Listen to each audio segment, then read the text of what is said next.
I was 26 when my dad asked me to do him a favor that sounded so ordinary I never imagined it would change my life.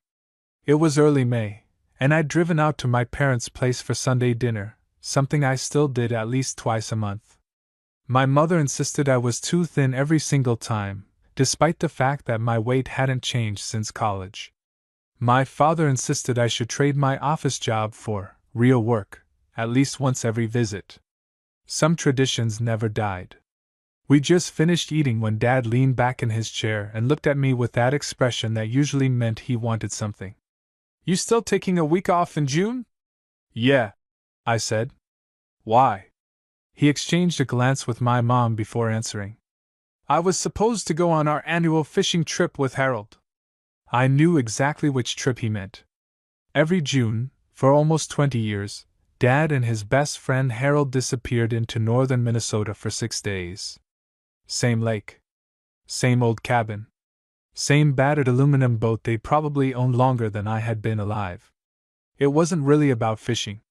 They caught enough fish for one dinner and spent the rest of the week drinking coffee at sunrise, arguing about baseball, fixing things that weren't broken, and pretending they were still 35.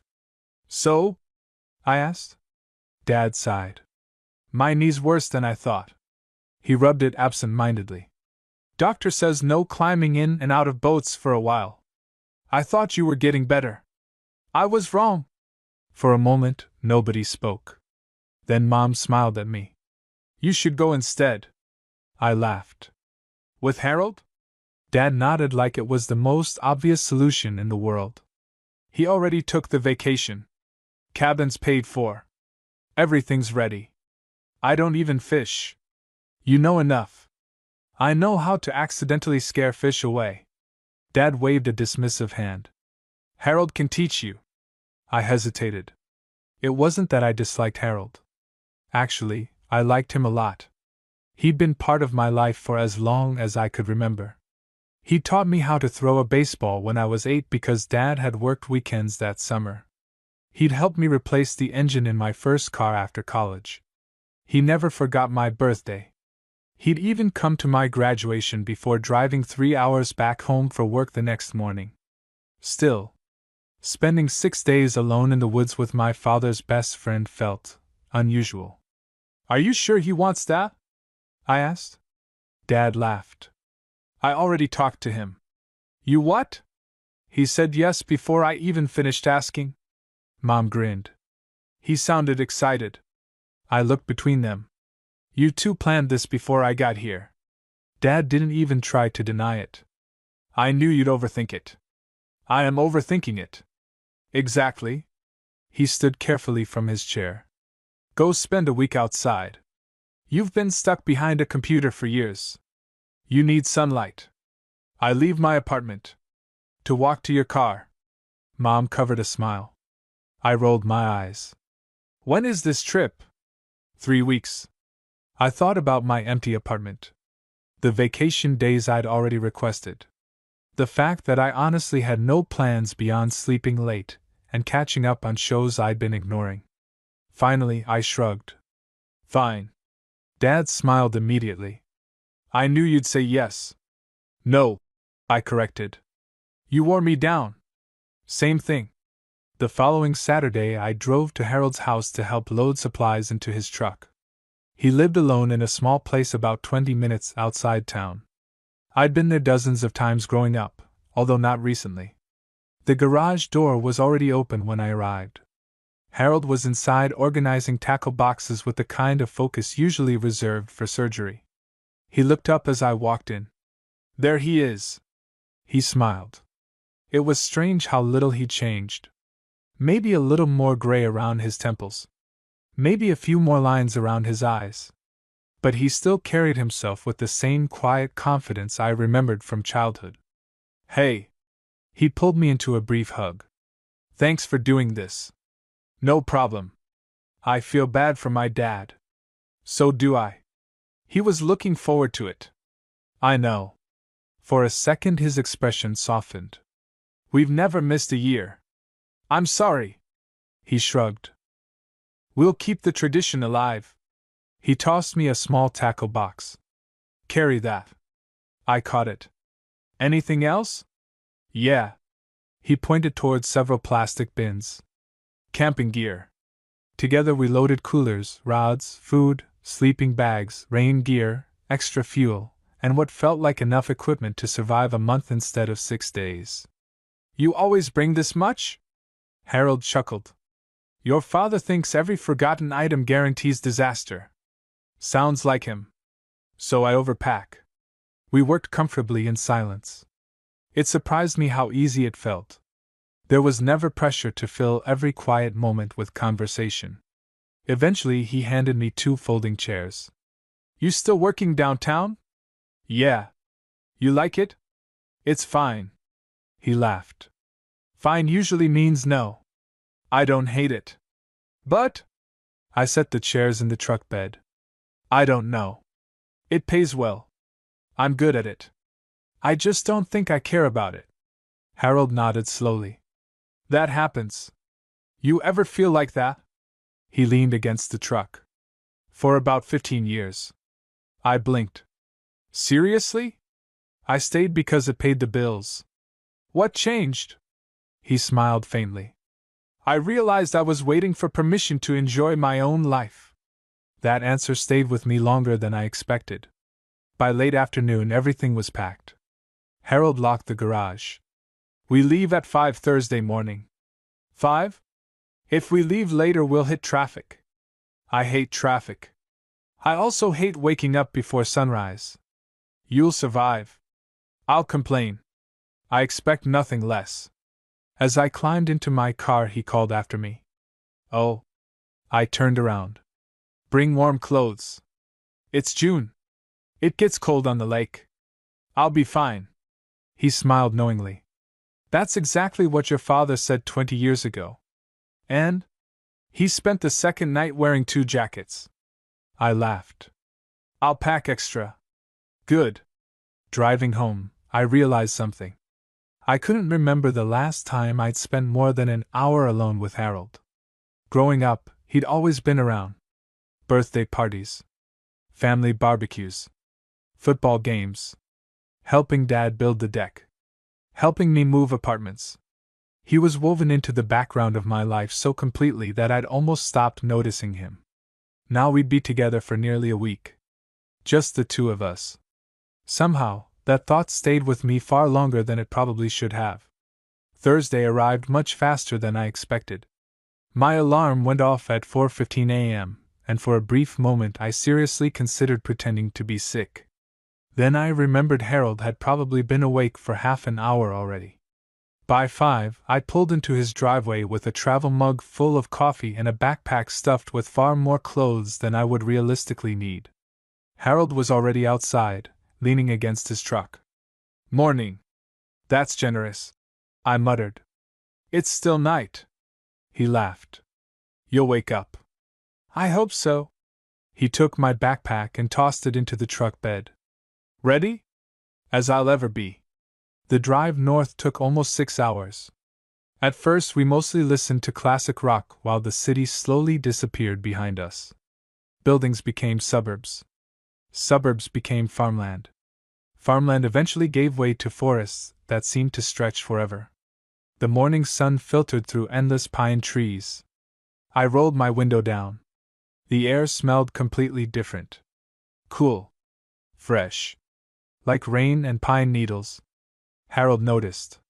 Better than downtown? I smiled. Not exactly a fair comparison. He nodded. No. It isn't. Around 8 we stopped at a small roadside diner. The waitress greeted Harold by name. You boys heading to the lake? We are. Your usual cabin? You know it. She looked at me. And who's this handsome young man? Before I could answer, Harold smiled. My best friend's son. She nodded knowingly. I remember when you were about this tall. She held one hand near her waist. I laughed. I've heard that before. You've grown. So I've been told. Harold ordered pancakes. I ordered eggs. The waitress refilled our coffee twice before we left. Back in the truck, I glanced at Harold.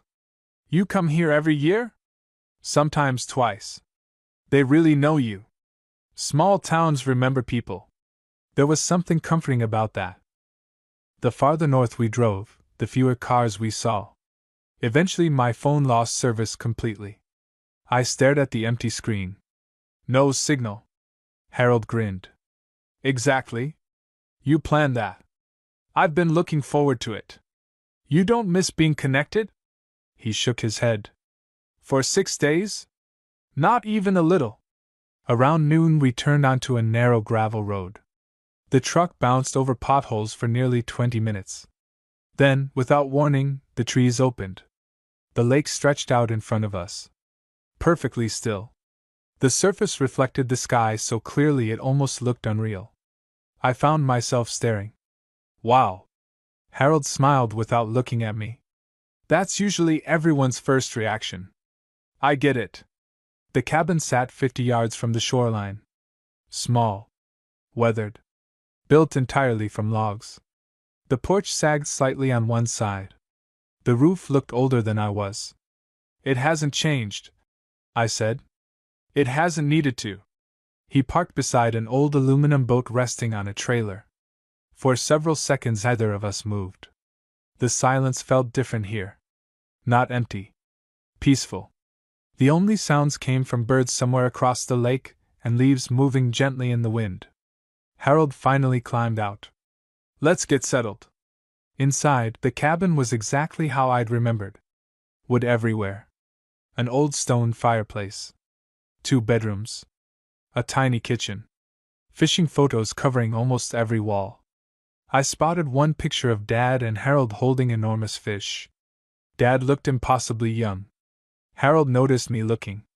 That was 2008. My dad still had hair. Harold burst out laughing. He'd appreciate that joke. I'll tell him. Please do. We unpacked groceries and carried gear inside. Neither of us rushed. There wasn't any reason to. By early afternoon, everything had its place. Harold opened every window. Fresh air filled the cabin immediately. Want to see the dock? We walked down a narrow path lined with tall grass. The wooden dock extended into the lake. The water beneath it was so clear I could see fish swimming several feet below. I leaned over the edge. I've never seen water this clean. You can drink it if you're far enough from shore. I'll trust your judgment. He smiled. Smart. We sat on the end of the dock without speaking. The sun warmed the old wood beneath us. A loon called somewhere in the distance. After several quiet minutes, Harold spoke. Your father usually sits right there. He pointed beside me. What do you two talk about? He thought about it. Everything. Politics. Baseball. Family. Things we probably should have figured out 30 years ago. I smiled. You've known each other forever. Since high school. He skipped a small stone across the water. Funny. What? I've spent so much time with your family that sometimes I forget we aren't actually related. I looked at him. I've always kind of thought of you as family. He turned toward me. For just a second, something softened in his expression. So have I. Neither of us said anything after that. We simply watched the water. Later that afternoon, Harold insisted we take the boat out. Not to fish? Just a ride. The old outboard engine coughed twice before starting. We drifted away from shore. The farther we went, the quieter everything became. No roads. No engines. No voices. Just water stretching endlessly around us. Harold slowed the motor near the center of the lake. Look! I followed his gaze. A bald eagle circled high above the trees. I'd seen pictures my whole life. Seeing one in person felt completely different. It's beautiful. It lives here every summer. The bird disappeared beyond the shoreline. We stayed there another 20 minutes without saying much. Oddly, I didn't feel awkward. Usually silence made me want to fill it. Not here. Not with Harold. He seemed perfectly comfortable simply existing beside someone. It was calming. Back at the cabin, we grilled burgers outside. The sun began sinking behind the trees. Everything turned golden. You know, Harold said between bites. I was nervous about this trip. You were? I didn't want you to feel obligated. I kind of did. He laughed. I figured. But I'm glad I came. He looked genuinely pleased. So am I. After dinner, we cleaned up together before carrying 2 folding chairs closer to the lake. The stars appeared one by one. I'd forgotten the sky could hold so many. Living in the city, I was lucky to see a dozen. Here, it looked endless. Harold leaned back. Your dad always falls asleep out here. I believe it. I usually wake him up before mosquitoes carry him away. I laughed. I wish I'd seen that. He snores. I've heard. We sat beneath the stars for what felt like hours. Eventually, I glanced toward him. You ever get lonely out here? He answered almost immediately. No. Then, after a pause, he quietly added, I get lonelier in crowded places. I turned toward him. He wasn't looking at me anymore. His eyes stayed fixed on the dark lake. There was something unexpectedly sad in his voice. Something that made me wonder how much I really knew about the man who had quietly been part of my life for more than 20 years. The next morning I woke before my alarm. For a moment I couldn't remember where I was. Then I heard water gently hitting the dock. Birds. Wind moving through pine trees. No traffic. No neighbors slamming apartment doors. Just nature. I checked my phone out of habit. Still no signal. Instead of feeling anxious, I smiled. Harold was already outside when I stepped onto the porch. He stood at the railing with a mug of coffee in one hand. Morning. You really don't sleep in, do you? He looked over his shoulder. I've been waking up at 6 for 30 years. I envy that. No, you don't. I really don't. He handed me a second mug. I made yours. I took a sip. Thanks. You still drink it black? I blinked. You remembered? He looked almost surprised by the question. Of course. I tried to remember mentioning that. Maybe Dad had told him. Maybe I'd mentioned it years ago.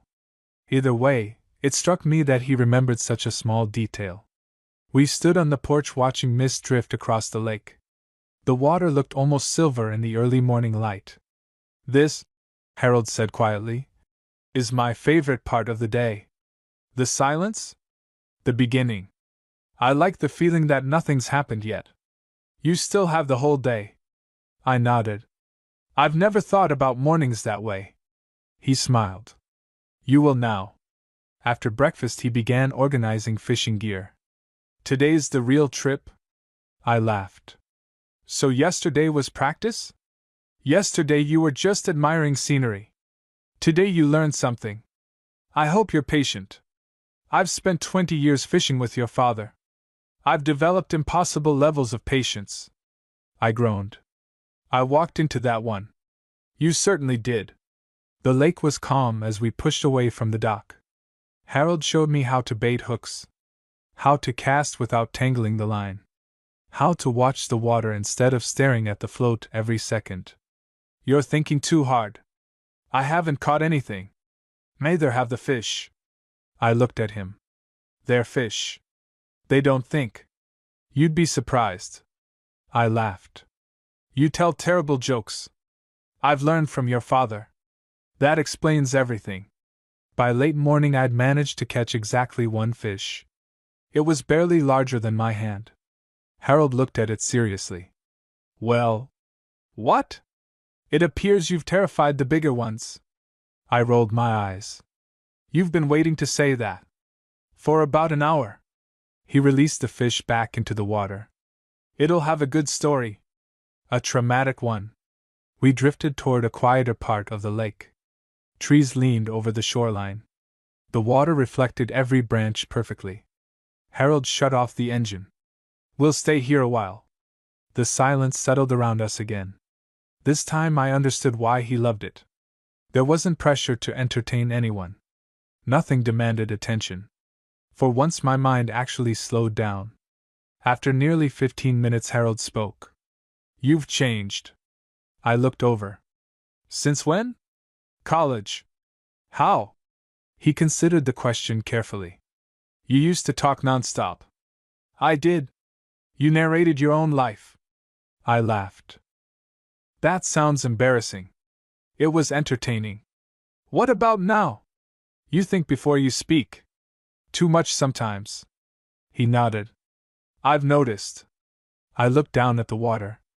I guess work does that. Or life. Maybe. He reeled in his lines slowly. You seem tired. The words caught me off guard. I slept fine.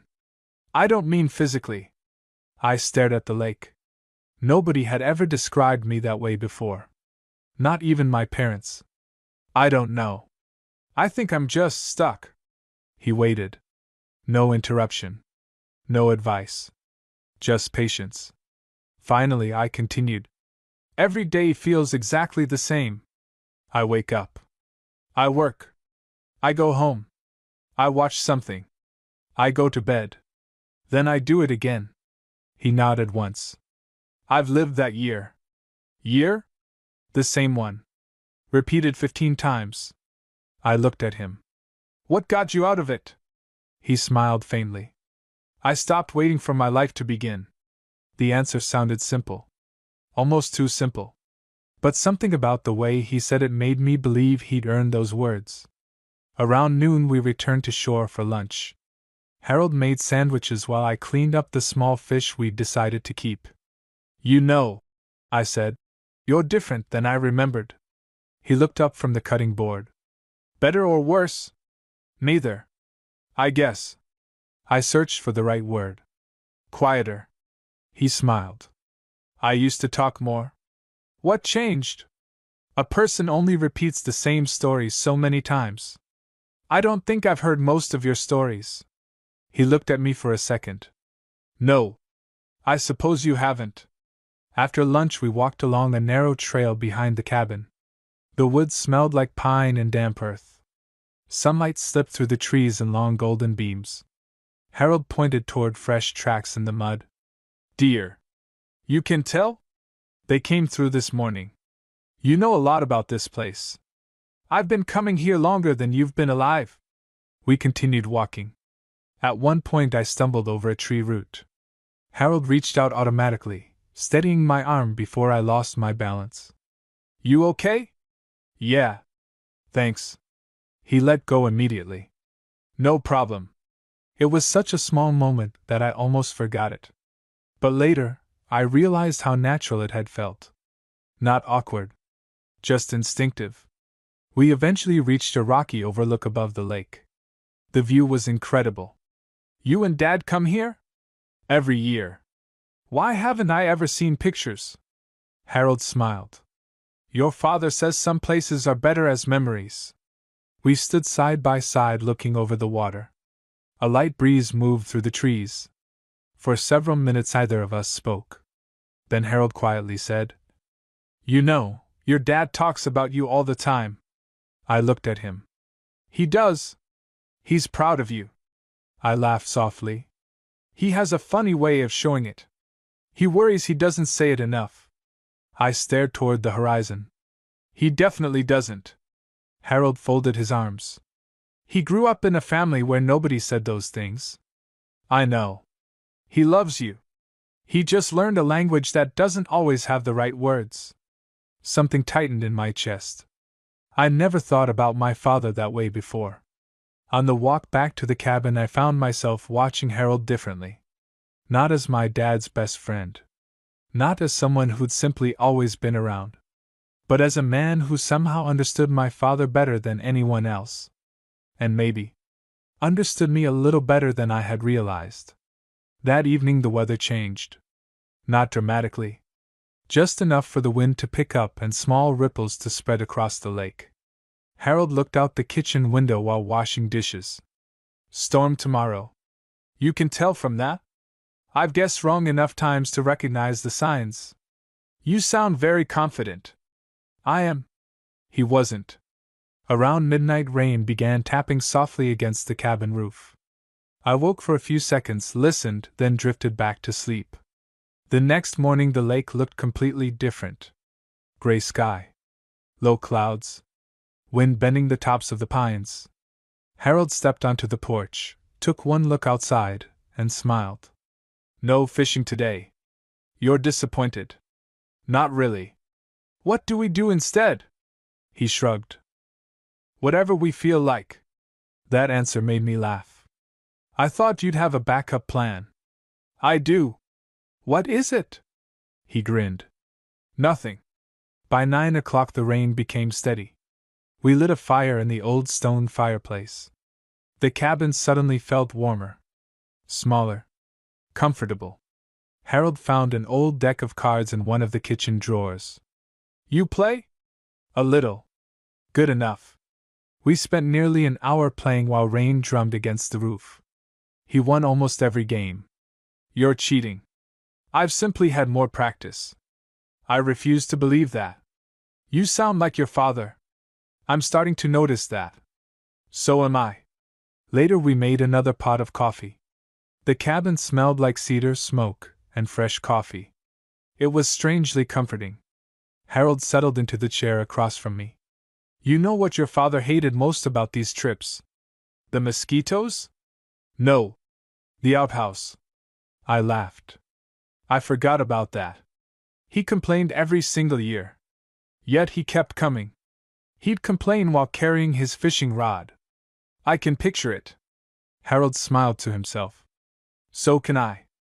His smile lingered longer than usual. I realized how much he missed having Dad there. Not because the trip wasn't enjoyable, but because traditions leave empty spaces when someone is absent. Around lunchtime the rain eased enough for us to walk down to the dock. The air smelled clean. Everything seemed brighter despite the clouds. Water dripped from the trees around us. Harold leaned against one of the wooden posts. You've gotten taller than your dad. I noticed. I used to look down at both of you. And now? He looked at me with an amused expression. Now I have to tilt my head. I'll apologize. Don't. It saves my back. We both laughed. After a few moments I asked something that had been sitting in my mind since yesterday. Can I ask you something? Sure. You never married. He didn't answer immediately. Instead he watched a pair of ducks glide across the water. No. You ever come close? He nodded once. A long time ago. What happened? It didn't work. I'm sorry. So was I. There was no bitterness in his voice. Just acceptance. You ever think about trying again? He smiled faintly. Life has a way of moving while you're busy making other plans. I guess. Then one day you wake up 53. I looked at him. You make it sound like it happened overnight. Some years feel that way. The conversation faded naturally. Neither of us felt the need to force it further. Back inside, Harold disappeared into one of the bedrooms. When he returned, he carried an old photo album. I found this. He placed it on the coffee table. I haven't opened it in years. We sat side by side on the couch. The first pictures showed Dad and Harold as teenagers. Both impossibly young. Both smiling like the world belonged to them. No way. Harold laughed. The mustache? The hair. I've made peace with it. I don't think I could. He turned another page. Camping trips. Fishing trips. Christmas dinners. There were dozens of pictures with my parents. Then pictures of me as a child. Me sitting on Harold's shoulders at the county fair. Me holding my first fish while Dad stood behind me laughing. Me asleep in the truck during one of these same trips. I don't even remember this. You were 7. You insisted I'm coming. I lasted one day before falling asleep. You lasted about 3 hours. I laughed. Sounds accurate. He looked at the photograph for several extra seconds. You always trusted me. The comment surprised me. I did. You'd climb into the truck without asking where we were going. You'd hand me things that were important to you. You never seemed afraid. I looked at the picture again. Little me couldn't have been more than 6. I was grinning beside Harold like we'd known each other forever. I guess I never had a reason to be. Something shifted in his expression. very slightly. Almost too subtle to notice. He looked down at the album before quietly saying, "That means more than you probably realize." For reasons I couldn't explain. Those words stayed with me. The rain returned during the afternoon. Harder this time. Thunder rolled across the lake. Electricity flickered once before stabilizing. Harold stood by the window. "Power might go out. Does that happen often?" "Every few years." "And if it does?" He pointed toward several lanterns on a shelf. "We improvise." I walked over beside him. Together we watched rain race across the lake. The view had become almost hypnotic. "You know," I said, "I thought I'd get bored out here. And I haven't thought about work once." He smiled without taking his eyes off the storm. "That's usually the first thing people notice." "What?" "How loud life normally is." The cabin fell quiet again. Only rain filled the space between us. After several minutes he spoke. "Your dad called yesterday." I looked over. "You had service?" "Briefly. He wanted to make sure you hadn't fallen in." I laughed. "Did you tell him I almost did yesterday? I figured I'd let you keep some dignity." "I appreciate that." "He also said something else." "What?" Harold finally looked at me. "He told me not to let you spend the whole week pretending everything's okay if it isn't." I blinked. "He said that?" "He knows you better than you think." I leaned against the window frame. "I've been pretending?" Harold gave a small shrug. "I don't know." "Have you?" The question landed harder than I expected. I opened my mouth to answer. Nothing came out. Because for the first time in a very long time, I wasn't sure. I didn't answer him. Not because I was avoiding the question. Because I genuinely didn't know. Harold didn't push. He simply nodded once, as though silence was an answer too. "I'll get dinner started." The conversation drifted away as naturally as it had begun. That evening we cooked the fish we'd caught the day before. It wasn't much. Just enough for the two of us. Harold insisted fresh fish tasted better after a rainy day. "I'm assuming that's another tradition." "It is now." "I don't think that's how traditions work." "It worked for your father." "I should have guessed." After dinner the rain finally stopped. The clouds slowly broke apart, revealing strips of orange sky near the horizon. "We should go outside." We carried our chairs down toward the dock again. Everything looked different after the storm. The air felt cooler. The forest smelled richer. Water dripped from every branch. For several minutes we simply watched the sunset. Then Harold quietly asked, "What did you want to be?" I looked over. "When?" "When you were 15. The question caught me completely off guard. "I haven't thought about that in years." "Think now." I smiled to myself. "I wanted to be a wildlife photographer." "I forgot that." "You remembered?" "You carried a camera everywhere." "I annoyed everyone." "You photographed everyone." "I guess I did." "What happened?"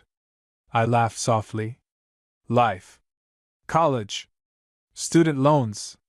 Someone convinced me accounting was practical." Harold nodded slowly. "It is practical." "It is. But—" I looked across the lake. "I miss being excited about something." He didn't respond immediately. Instead he leaned forward, resting his elbows on his knees. "You know something?" "What?" "I still have one of your pictures." I turned toward him. "What?" "The one you took here." "I've never taken pictures here." "You have. You were about 16. He stood. "Wait." He disappeared into the cabin. A minute later he returned carrying an old envelope. He carefully removed a photograph. "I kept it." He handed it to me. I stared at it in disbelief. The picture showed early morning fog rising from the lake. A fishing boat rested quietly near the center of the water. The sunlight was just beginning to break through the trees. It wasn't perfect. But it was good. Really good. "I took this?" "You did." "I completely forgot." "I didn't." I turned the photograph over. On the back, in messy teenage handwriting, I'd written, "Maybe someday I'll take pictures for a living." For several seconds I couldn't speak. "I haven't seen this in 10 years. 12. You kept it all this time?" He smiled. "I liked it." I looked at him. "You could have thrown it away." "I could have. But I didn't." Something about that simple sentence settled quietly inside me. He had saved a photograph I'd forgotten existed. For over a decade. Not because it was valuable. Because it mattered to him. "I don't know what to say." "You don't have to say anything." I looked at the photograph again. "I really wanted that life." "I know. You never told me that." "You didn't have to." The evening grew darker. Stars slowly appeared overhead. I slipped the photograph carefully back into its envelope. "Can I ask another question?" "Of course." "You've always believed in me." He looked genuinely confused. "Haven't I?" "You have. Even when I didn't." He smiled gently. "That's what older friends are supposed to do." I laughed. "I thought you were my dad's friend." "I am. But I've watched you grow up. I've known you almost your entire life." He looked out across the lake again. "You stop thinking about someone as just your friend's kid after enough years. What do you think instead?" He thought about it. "Someone you hope finds a good life." The simplicity of the answer somehow made it feel even more sincere. Later that night we built another fire. The cabin glowed softly from the flames. Outside, the wind had disappeared completely. Harold reached for another piece of firewood. "You know what surprised me most this week?" "What?" "How easy this has been." "You expected it to be difficult?" "A little." "Why?" He smiled awkwardly. "I wasn't sure we'd have enough to talk about." I laughed. "I was worried about the exact same thing." "Really? I thought 6 days might feel very long." "And? They haven't." "No. They haven't." For a while we watched the fire burn in comfortable silence. Eventually Harold spoke again. "You've become good company." I looked up. "Thanks." "I mean it. Most people don't know how to be quiet. They think every silence needs fixing." "You don't." I smiled. "I guess neither do you." He nodded. "No." For a brief moment our eyes met across the firelight. Neither of us looked away immediately. It wasn't uncomfortable. If anything, it felt strangely familiar. Like two people who had known each other for years were suddenly noticing each other in a slightly different way. The feeling disappeared almost as quickly as it arrived. Harold cleared his throat and reached for his coffee. "So," he smiled, "tomorrow we're catching a fish bigger than your father's record." I laughed. "Now that's impossible." "Nothing's impossible. You've seen me fish." "I have faith." "In me?" He grinned. "No. In luck." I threw a rolled-up napkin at him. He caught it effortlessly. "There you are." "What?" "That smile. You've smiled more this week than you probably have all year." I opened my mouth to deny it. Then stopped. Because he was probably right. By the 5th morning, the routine felt natural. I woke to the smell of coffee. Harold was already outside. The sun had barely cleared the trees. Instead of hurrying, I grabbed my mug and joined him without saying a word. He glanced over and smiled. "I was wondering how long you'd sleep." "I've officially adjusted." I noticed. "You've started waking up before your alarm." "I never do that at home. The lake has different rules." "I believe it." We watched sunlight spread across the water. The mist slowly disappeared. Everything seemed brighter than it had been a few days earlier. Not because the weather had changed. Because I had. Harold eventually stood. "Come on. Where are we going?" "I want to show you something." We climbed into the truck and drove farther down the narrow forest road than we had before. Eventually Harold parked beside an old trailhead. "There isn't another cabin out here?" "No. Just woods." We started walking. The trail wound between enormous pines. The farther we went, the quieter everything became. After nearly 20 minutes, we reached another lake. Much smaller than ours. Completely untouched. There wasn't a dock. There weren't any boats. Only water surrounded by trees. This is beautiful. Hardly anyone comes here. Why not? It's a longer walk. I laughed. People are lazy. Generally. We stood near the shoreline. The water reflected the clouds perfectly. It looked almost like polished glass. Harold folded his arms. When life gets too loud. He nodded toward the lake. I come here. Even when you're not fishing? Especially then. I understood immediately. This place didn't ask anything from anyone. You didn't have to accomplish something. You didn't have to impress anyone. You just existed. I wish I had somewhere like this. Harold looked at me. You can. I don't own a lake. You don't need one. He smiled. You just need somewhere that reminds you of who you are. We stayed nearly an hour before walking back. Neither of us rushed. There was no schedule waiting. No meetings. No emails. Just another day. Back at the cabin, we spent the afternoon repairing one of the old wooden benches near the dock. Harold handed me a screwdriver. Hold that. This? No. The other thing.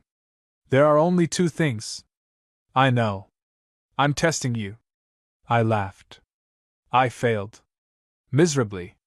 Working together felt surprisingly easy. Neither of us needed many words. One person anticipated what the other needed. Tools passed back and forth. Boards held steady. By late afternoon, the bench looked almost new.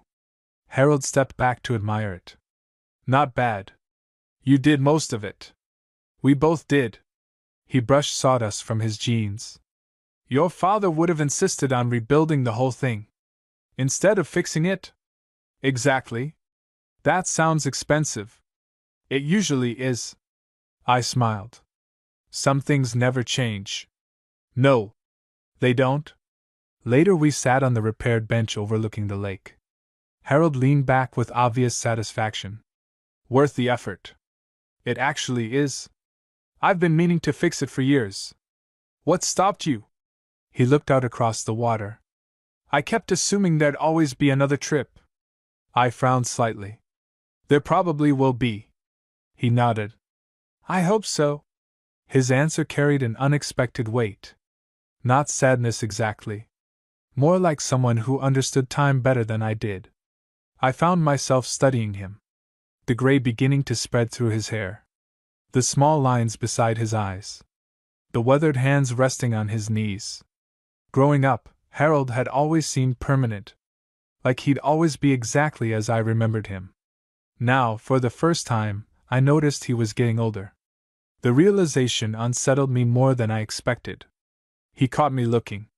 What? Nothing. He smiled. You're thinking. I am. Dangerous. I was just realizing. I hesitated. What? I've spent most of my life assuming you'd always be around. He looked genuinely surprised. I've assumed the same about your family. For a few seconds neither of us spoke. Then he quietly said, I suppose none of us stay exactly the same. No.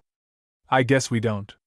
That evening we decided to fish one last time before sunset. The lake was almost perfectly still again. Harold handed me one of the better rods. Today feels lucky. I thought luck wasn't real. It isn't. But confidence helps. You just contradicted yourself. I've earned the right. About 40 minutes later my line suddenly pulled hard. Harold. He looked over immediately. Don't jerk it. I'm trying not to. Easy. The fish fought harder than anything I'd caught all week. For several minutes I struggled to keep tension on the line. Finally it surfaced. Harold laughed. Well? What? Looks like your father has a new problem. What problem?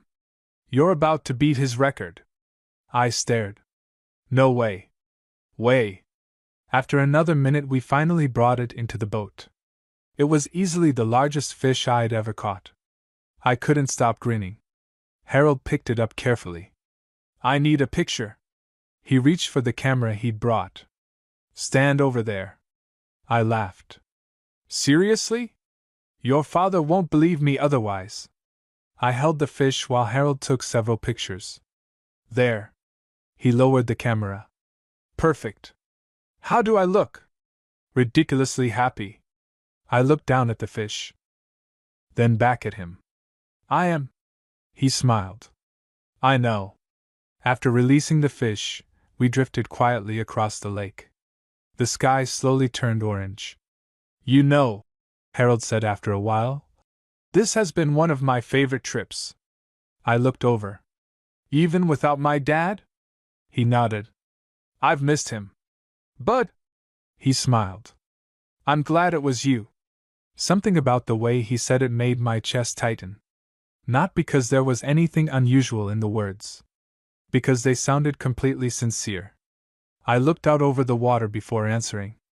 I'm glad too. He started the engine. The boat turned slowly toward the cabin.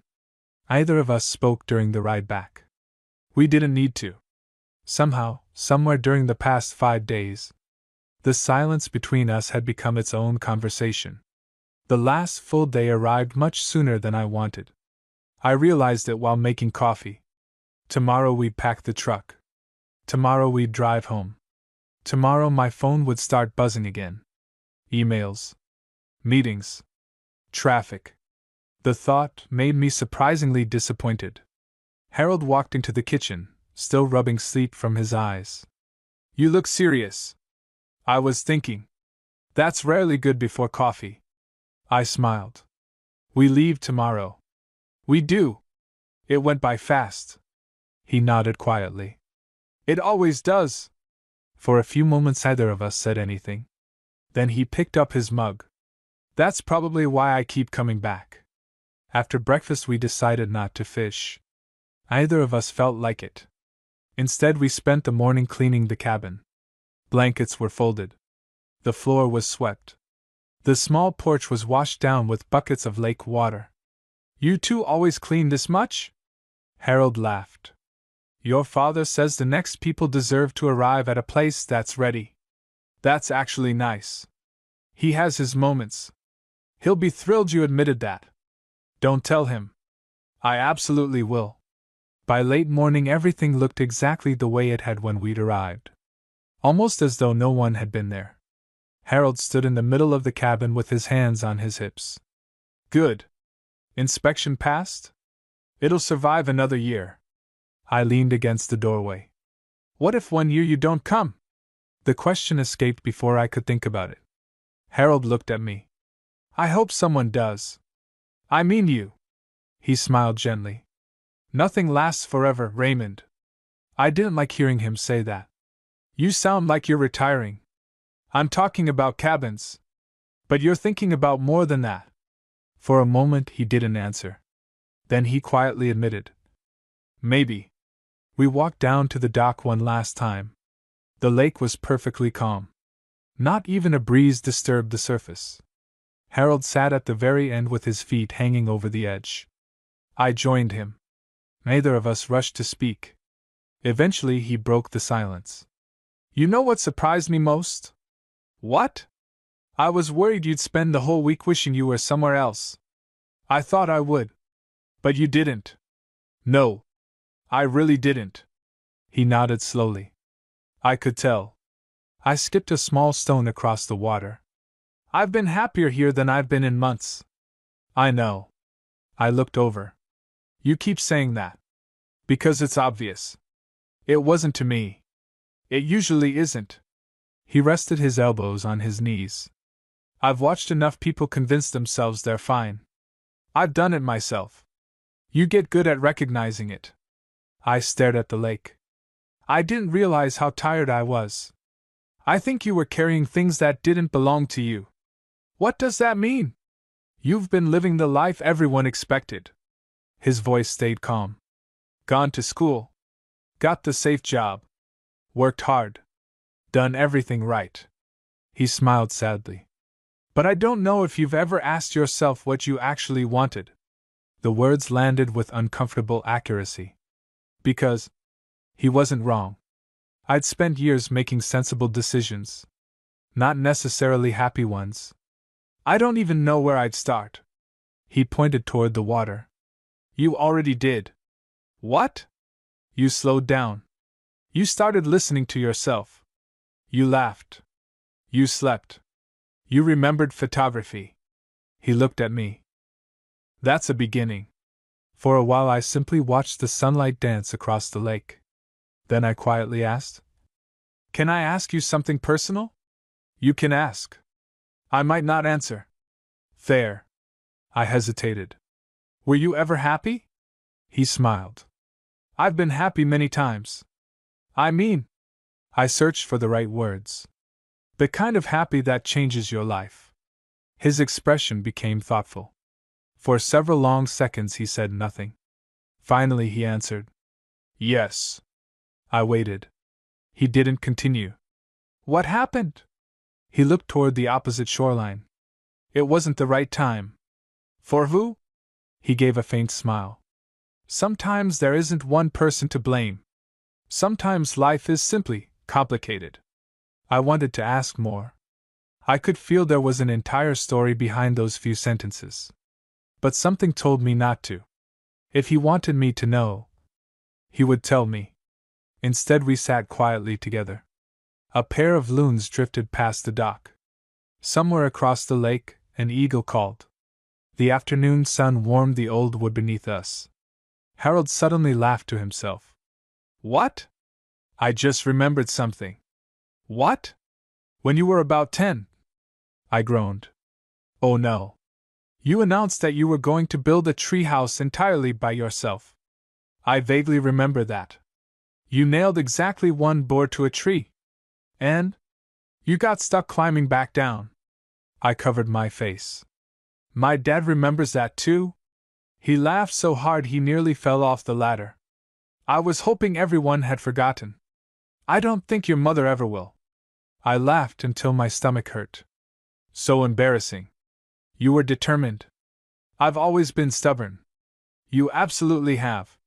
He looked at me with the same amused expression I'd seen countless times growing up.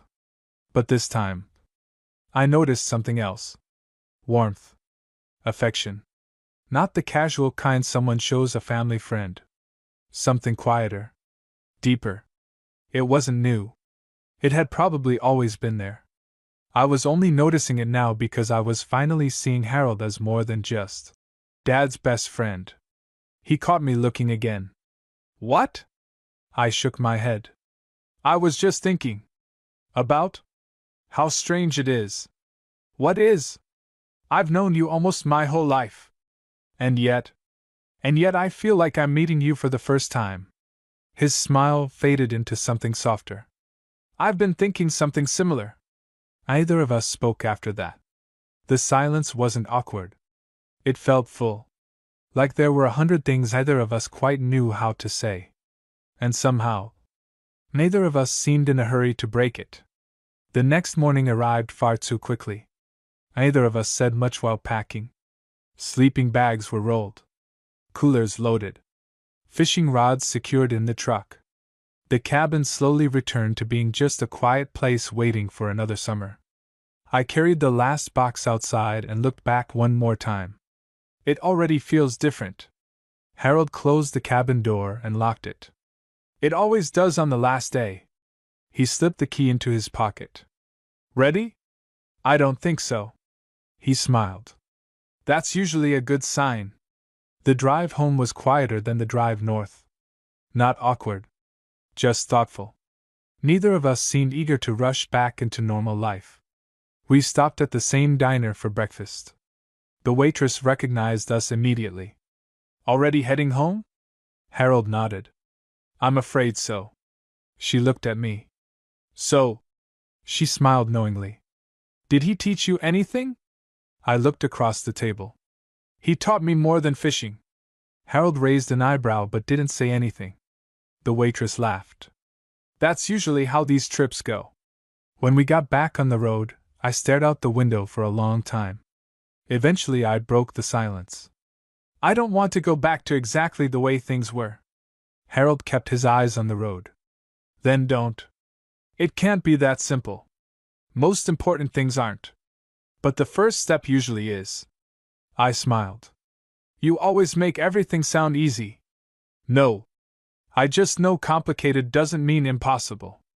A few hours later, my phone finally found a signal. It exploded with notifications. 37 emails. Several missed calls. Messages from coworkers. I looked at the screen for a few seconds. Then locked it again. Harold noticed. Aren't you going to check them? They've waited 6 days. They can wait another hour. He smiled. I was hoping you'd say that. When we reached his house, neither of us hurried to unload the truck. We stood in the driveway for a moment. The trip was over. Neither of us seemed quite ready to admit it. Thanks, I finally said. For what? For asking me to come. I didn't ask. Your dad did. You still could have said no. I almost did. I'm glad you didn't. So am I. We unloaded the last cooler together. When everything was back in the garage, I picked up my backpack. I guess I'll see you at my parents' place. Harold looked at me for a moment. Or. He hesitated. We don't have to wait for family dinners. I looked at him. We don't? He smiled. I'd like to keep in touch. Maybe grab coffee. Or go fishing. Without waiting another year. I couldn't help smiling. I'd like that. His expression relaxed. Good. For just a second we stood there, unsure how to end the conversation. Finally I stepped forward and hugged him. It felt completely natural. He hugged me back with the same quiet warmth that had been there all week. Take care of yourself, Raymond. You too. I drove home with every window open. The city looked exactly the way I'd left it. Traffic. Noise. People rushing everywhere. But something inside me had shifted. That Monday morning I sat down at my desk. Opened my laptop. Read exactly 3 emails. Then closed it again. Instead, I searched for local photography classes. An hour later I signed up. It wasn't a dramatic life change. I didn't quit my job. I didn't sell everything I owned. I simply took one small step toward the person I'd almost forgotten I wanted to become. A week later my phone rang. Harold. Hey. Busy? Not really. I was thinking about driving out to the wildlife preserve this Saturday. I remembered you still have a camera. I looked at the camera bag sitting untouched in my closet. I do. You want to bring it? I smiled before answering. Yeah. I really do. Over the following months we spent more time together. Sometimes we photographed birds at sunrise. Sometimes we drank coffee by the lake near town. Sometimes we simply talked. About life. About my parents. About books. About places we still wanted to see. The age difference stopped feeling important. The years we'd already known each other mattered much more. One evening in early autumn, Dad called. So, what did Harold do to you? I laughed. What do you mean? You're different. In a good way. I don't know. I think I finally slowed down. Dad was quiet for a moment. Then he chuckled. I wondered how long it would take. You knew? I've known Harold almost 40 years. He has a habit of helping people find themselves. I guess he does. Dad's voice became softer. I'm glad you two had that week. So am I. Months later, Harold and I returned to the same cabin. This time Dad came too. His knee had healed enough for the trip. Watching the two of them together again felt strangely comforting. Some traditions deserved to continue. On the second evening, while Dad wandered back toward the cabin looking for more coffee, Harold and I remained at the end of the dock. The sunset painted the lake gold. It feels different this year, I said. It does. I think because now. I smiled. I know I'll be back. Harold nodded. I was hoping you'd make this your tradition too. I looked across the quiet water. I think it already is. For a while, neither of us spoke. We didn't need to. Some people come into your life unexpectedly. Others are there from the beginning, quietly shaping who you become before you are old enough to notice. I had spent years thinking Harold was simply my father's best friend. It took one quiet week on a forgotten lake to understand something much deeper. Sometimes the people who know us best are the ones who have been patiently standing beside us all along, waiting for the day we finally learn to see them.